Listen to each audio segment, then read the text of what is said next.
You're listening to the Platte River Bard.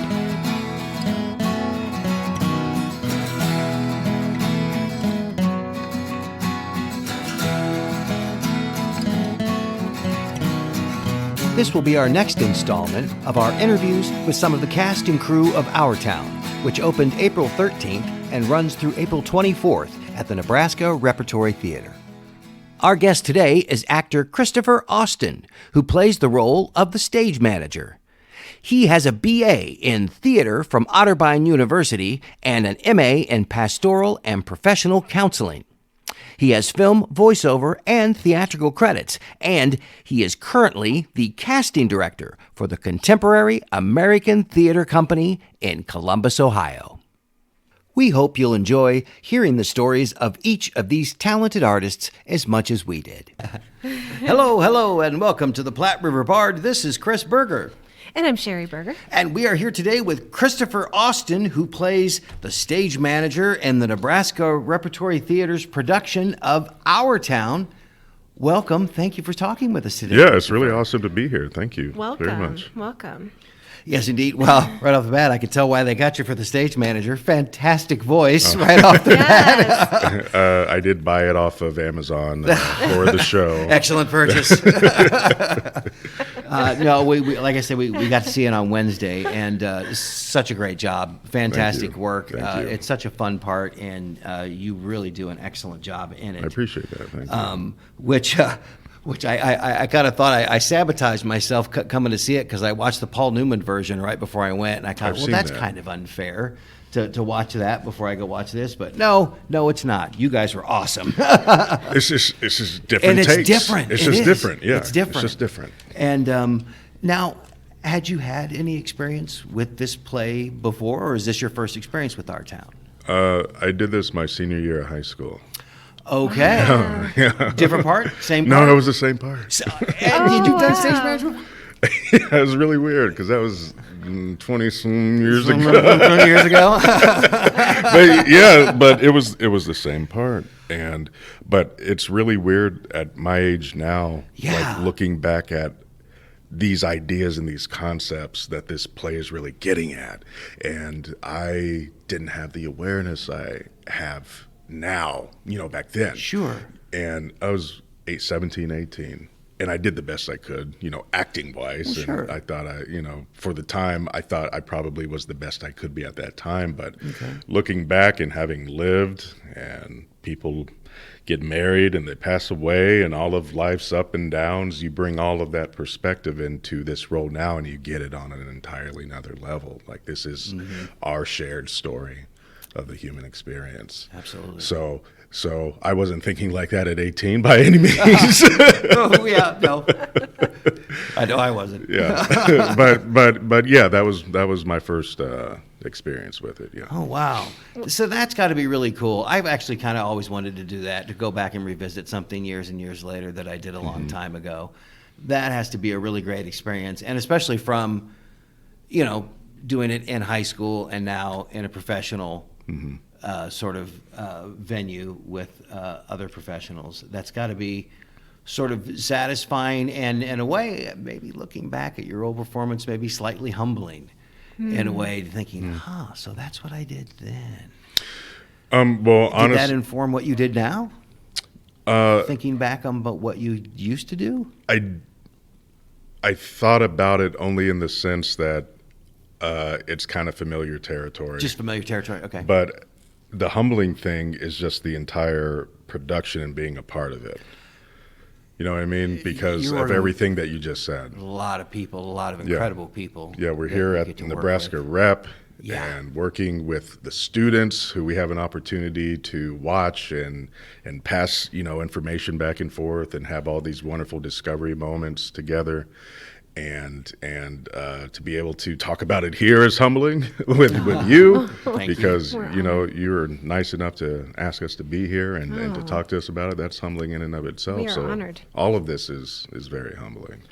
So now, since you did it before in high school, doing it now with this music, with the underscore, is got to be quite a different experience. Oh yeah, totally. And I would think it would be really neat to work with somebody with an underscore like this, and really sort of helpful as an actor. It is. It kind of actually reminded me, I've done a couple of musicals, like one or two. I don't normally sing, but sometimes I do. So in some ways, it was kind of like that musical process, because certain lines cue, okay, now we're starting this song. And then we have to end at this moment or this cue line. So it was very precise in that way. So some of our pacing and things like that really has to line up musically, because it is dialogue and there is some of the contrast that's going on, but you still have to be very in tune and listening, but also very much in the moment and delivering the lines. Yes. So that it all matches up and comes together. So it really is kind of like if you were putting together like a watch and you're seeing all these little parts coming together, and this is how it all syncs in rhythm and all of that, like there's a lot of things going on up in your mind. But thankfully, because you're in the hands of really good, wonderful people and creative artists and leadership, we're able to make it all look like hopefully make it look like it's working out okay. Oh, yes, absolutely. How'd you like working with Arthur? Arthur is great. I got to meet him back in December when we had a gala here. They had a gala in December. Oh, yeah. At the Rococo. Yes, Yeah. at the Rococo. And talk about humbling. It was like, hey, Christopher, we'd love for you to come out and just be a part of this gala to help showcase this new music for our town later, next year, which is now. So came out for a week. That's when I first met Arthur. We have a very similar approach to acting and theater, and we really just want to get to the truth and to tell the story that needs to be told, and we're willing to do the work to get there. And I really connected with him on that, and just not only as a creative talent, but also just as a person in general. Like, he's just a really genuine, sweet, warm person. So I really enjoy working with him, and hopefully there's some things to come. Yeah. Yeah. How did you decide to try out to audition for this particular role? Okay, it involved COVID. Oh, As everything has. Lately, yes, it's a part of everything. Totally has involved COVID. Okay, so Nebraska Rep was doing a Midsummer Night's Dream. Oh, yeah. I think it was last year, the year before, something like that. And I was my professor of theater when I went to Otterbein University in Ohio. Her name was Christina Kirk, and she is currently executive director. Yes, she here. is. Yeah. She's been on the podcast. Oh, great. Wonderful. You know her well. Yes. So they were, getting ready to do that show, and she asked me if I was interested in submitting a video, since I'm all the way in Ohio, a video audition. And I said, sure, yeah, okay, we can do that. And they enjoyed the video audition. However, COVID is really ramping up at that time. Yeah. And because of that, I had been offered the role, but things were very unknown. I had to unfortunately step out. Yeah. And sometimes you have to do that, because Yes. there are things in life that are more important than, Right. a show, to be honest with you. There Absolutely. are far more things important in life sometimes, like living itself is more Right. Yes. important, and not getting, you got to be like careful. that. Yes. So that's kind of how it came back around for full circle, though, is they were putting this gala together, and Arthur had actually seen the video for Midsummer Night's Dream, and he watched that, and he's like, oh, wow, I like this guy. Let's see if we can get him out for the gala. Oh. And that's how I first met him there. Okay. And it was kind of weird, because I was thinking, like, I feel like I want to treat this gala like I'm of the belief that you're always auditioning. Some people are taught that. Remember, whether you're at a job, like you're always interviewing, or in a show, you're always auditioning. Like, always do your best, give your best. That's just where I come from. That's what I believe in. So I'm just gonna, I don't know, that's just what I feel inside. I'm just gonna treat it like I'm always auditioning, bring my best every day. And again, I'm really glad to be here. That's just gonna be there. And after that was over, a couple like a week later, hey, we really want you to take this on. We'd love to offer this to you. And I was like, whoa. Oh, that's awesome. Yeah, it was great. It was great. So I was excited, really excited to take this on. And then I thought about being 18. I've done this since I was 18. Wait a minute. I do remember that there's a crap ton of lines. I do remember. Yes, by far the most, I think. Yeah, the biggest part. It's such a great part. Did you remember any of them? Did it come back pretty I remembered easily? Mr. Morgan. Oh. Did you Mostly really? Mr. Morgan. That's because my dad, out of all the shows I've ever done, the only character he cares about is Mr. Morgan, because when I was 18, he said that was the most distinctive character and memorable character, which was completely different than the way I do it now. I modeled Mr. Morgan after my great uncle Leonard, and the way he talked was kind of like this. So, hey George, hey Emily, what would you like? Oh no, that's it was completely different. Yeah, totally. So, but for whatever reason, that's the only one to this day. I've done Othello. I've done all kinds of. I've done Greek stuff, tragedy. I've done Shakespeare, Hotspur, all kinds of. The only thing he cares about is Mr. Morgan. All right. Well, now, how did you get in? Everybody's got their own way. How did you get into acting in the first place? What was your way in? So I guess very, very first one was like in first grade. Oh. And it was a little story in elementary school about a farmer who couldn't pull up a turnip by himself. Oh, man. And I was that farmer. So I had this big little beard and my little suspenders, and I'm looking out there. And I remember being like really nervous. Mm-hmm. And the teacher said, oh, you don't have to go if you really don't want to. I look back out, from backstage and kind of peeking, I say, no. It's my kid voice. No, I'm going to do it. I want to try. So I say the line, and it was okay. Fourth grade, Midsummer Night's Dream, played Nick Bottom. Oh. And that was it was like a kid-friendly version of the show, because we're in fourth grade. Sure. But I spent quite a time away from not doing anything back for about 4 years. Back in ninth grade, there's a show called 12 Angry Jurors. Not 12 Angry Men, because the director wanted to cast females in the roles too. Oh, I see. So it's 12 Angry Jurors. 12 Angry Jurors. Okay, very good. And I was juror number 4. I auditioned. I was like, at that time, I was like really as quiet, as really shy. Okay. I knew that I liked acting. I was the kid at home, like watching the movies, and I'm like acting them out, and that was just me. Star Wars. Oh yeah. Darth Vader. Oh yeah. Recreating all the this. She's looking at you, so this absolutely. You must be doing it. Oh, you got a Star Wars shirt on right now. I may or may not have an X-Wing shirt on. So I was like you. I was like living this out and doing the dialogue and running around and. Luke, I am yours. Practicing I was like really practicing all of I was just so, but I was like also, like I said, really shy, and it was hard sometimes to think about being in front of people. Yeah. So that first matinee, this was our first showing in front of the whole school, and there's that shy kid, 13, 14, I guess 14 at that time. And I'm looking out at the audience, and I'm literally shaking. Like I'm on stage, and I'm literally shaking. Oh, no. Like my leg is shaking involuntarily. Like I can't make myself stop shaking. And there's nervous Chris there, There's that 14-year-old shy, nervous, and I mumbled sometimes. You can't barely get me to open up my mouth to talk. It's just kind of really nervous. That was me. I was shy, quiet, nervous, and something happened, though.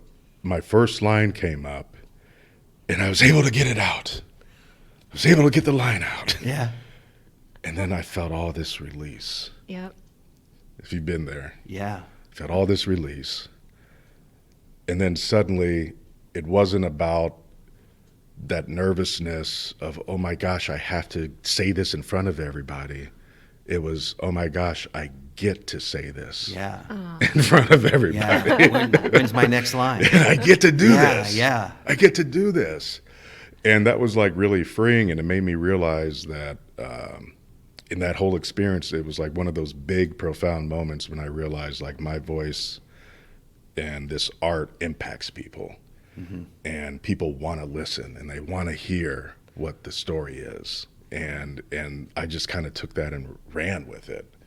And that was a big, big moment for me. It kind of was like a big shift where theater allowed me to be less shy and be more confident, and to be willing to step out, not just in the theater, but, you know, socially too, and homeless outreach and taking up causes and things like that. It just helped me get out there and take that on. So, yeah, it made a big difference for me. Yeah. That is amazing. I love that story. And so one of the things I noticed about your character in this production is just the energy that you really bring to the role, and you make it so relatable, as being the stage manager. I love it. Yeah, it was really. It's a fantastic role, and it's you did an excellent job. Now I noticed that you're working out of Ohio right now. You're a casting director for a theater up there. Contemporary American I was about to say therapy. Contemporary American therapy. I got therapy on the mind, evidently. There you go. Contemporary American Theater Company. Excellent. Shorthand is CATCO. CATCO, okay. Yeah, CATCO Theater, Contemporary American Theater Company. So yeah, I started with them actually as a casting director mid-August last year. Okay. And one of the wonderful things that they've been doing is really putting out shows that increase representation on stage and diversity and inclusion, and we've made it a point to make that happen in our casting process, which I'm really happy for. It's been really great. Yeah, some of our shows have been nominated already for local awards and gotten really nice recognition. So I'm proud of the artists that in the work that they're doing. Wow. Cool. Now, you do voiceover work. You have to. I've done some here. You've done some here and there? Yeah, Okay. some here and there. Just yeah. curious if you've done a bunch. Well, I had this project. It's one of my. I had a lovely time doing it. It was for the Columbus Metropolitan Library, and they have a dial-a-story program where people can either log in online or they can call and listen to stories being read to them. You know, like kids. Yes. You know, so I read a series of several different books, and that was again one of those moments like I can't believe I get to like just read kids' books like for fun. Yeah. And like kids are gonna like have a fun time listening to it. But it was also important for me for that too, because my mom is a school teacher. She's a retired school teacher. Okay. She's a retired English teacher, which also had an impact on me in theater, because learning how to write papers and analyze and critique and all that helped inform my process of looking at a script and finding out who a character is. Okay. So I learned a lot from English class, and I learned a lot from my mom correcting my papers. And I'd be like, hey, Mom, can you proofread this? Okay, this is wrong, this is wrong, this is wrong. Basically start over again. But yeah, that was a lot of fun. I got to do a lot of different, I just had fun trying different voices. One was called Lily's Purple Plastic Purse by Kevin Henkes. And it's about a little mouse, and she's so excited to have her purple plastic purse, and she's taking it to school. Sounds like me. Yeah, is it you? You got to look it up now, because like you really got to look up this story now. So I just had so much fun doing all these voices, finding the one girl was kind of a snob. She was like a snobby mouse. Oh, Lily has a purse. She's interrupting the school teacher. The teacher's voice was like, "Now, Lily, put your purse away." It was just fun. That's awesome. And I've done some radio stuff, and different stuff. It's been fun. It's been some audio, not only with the library, but some other audio book recordings and things like that. So yeah, see, a wide variety of stuff. All you guys have all kinds of stuff Really going on. do. Lots of irons and lots of different From fires. all over the place. Yes, and it's really nice to amazing. see. Actors are some of the most. I'm surprised people want to come to Nebraska, but I'm so happy that you do. Well, Because it's so nice I don't to see. think people think, this is Nebraska. well. Well, the I mean, rep is it's just a an wonderful incredible secret, though. Yeah, it really Yeah. is. I hope that it really doesn't is. stay a secret, though. Yeah, it really is. I was talking to somebody earlier. I'm shocked at the amount of theater that goes on in this area. All around here, so I've been finding out. Yeah, it's incredible. Yeah. Because I'm from Kansas City originally. I made him and- move here. And okay, I was good. just blown away. Yeah. And there's more going on up here than there even to think about down in Kansas City, and it's a much bigger city. And I thought is a a better much theater city, but no. And the rep has just been such They're amazing. a fantastic place. Yeah, And totally. You and so many others that they brought here are just everybody is incredible. You guys have all done such an amazing job with this production. Especially you, which the stage manager kind of has to carry the show in a way. He has to keep it moving. Yeah, He's yeah, telling the yeah. story. Absolutely, Yeah. and I think it's a part that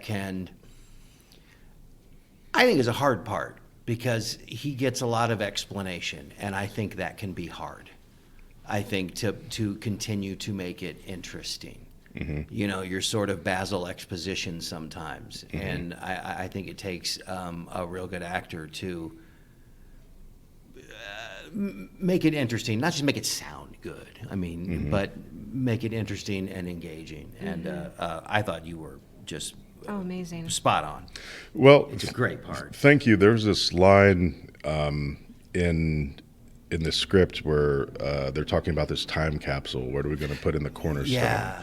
And he says, we're going to put in a Bible and the Constitution of the United States and a copy of William Shakespeare's plays. Yes. William Shakespeare, in case anyone doesn't know, Yeah. knew how to write very long-winded speeches. Yes. And I mean no disrespect by long-winded. It's just they're very long. And it's an incredible acting exercise, an incredible acting feat to take these pages of monologues or soliloquies or whatever and make them come alive and breathe life to them and make them interesting and not just sound like a pretty sonnet that you listen to before you go to bed. Yes. So I think that there really is, I think that he chose that for a reason because the stage manager is doing something similar there. Yeah. But I think the same approach that I've taken to past Shakespeare work is I have to be very clear about what I'm saying. In Shakespeare, we move hundreds of years and the language is different. Yes. But you can still run into a barrier in the audience understanding what are we really getting at if the actor doesn't have the clarity of what am I really trying to convey and say here. Have the attention. Especially with the music there. Yes. Right? Which even adds even more. Yeah. I think the music is Yeah. brilliant. It is beautiful. Yes. But if you don't do it right, you can lose that text in the music and completely lose the story. And then, well, it Yeah. ends up fighting with it. Yeah, and then totally. the actors and the music are like fighting together, Yeah. which did not happen it for a didn't. single second in this. I mean, you Well, that's guys good to were. hear. Oh yeah, as far as well, everything the way you guys sort of seem to inform the music, the way the music seemed to inform It does. the absolutely. actors, Yeah. and sometimes Totally does. it and amazing for a first night the timing that you guys had with all of this. It didn't feel like you guys were timing it. It was all very natural, and it all just kind of happened. Oh, And good. Yeah. I'm glad it seemed really organic. beautiful. Yeah. Oh Yeah. yeah, It did. That's good. That's very good. organic, very organic. That's great to hear. Yeah. That Yeah. was a wonderful process to be able to just have that music there, period. Because I don't know if anybody else has told you, I'm sure they did, but we went rehearsals with at least a piano, at least a piano. Okay, just had a so piano. we could hear like, okay, this is what it's going to sound like. Right. And then we went like a week with nothing. Yeah. And the show felt so different. Yeah. I bet. It was so weird Well, without having it. seen with music now, I can't imagine seeing it differently Yeah. now because Yeah. But you didn't have music when you did it in high school, did you? Or maybe you did. No, not at Yeah. all. They didn't Most do the I don't know of any underscore. production that really incorporates a score like this. This Yeah. is something so new, so different. Unique, So yeah. yeah, back then totally not. So you've seen it both. You've done it both ways. Yeah, you know? totally. And I really like this because that music it's like the text informs the music and the music informs the text. You know, they both really work well together and amplify one another. And the actors hear that music and we're moved in ways by it.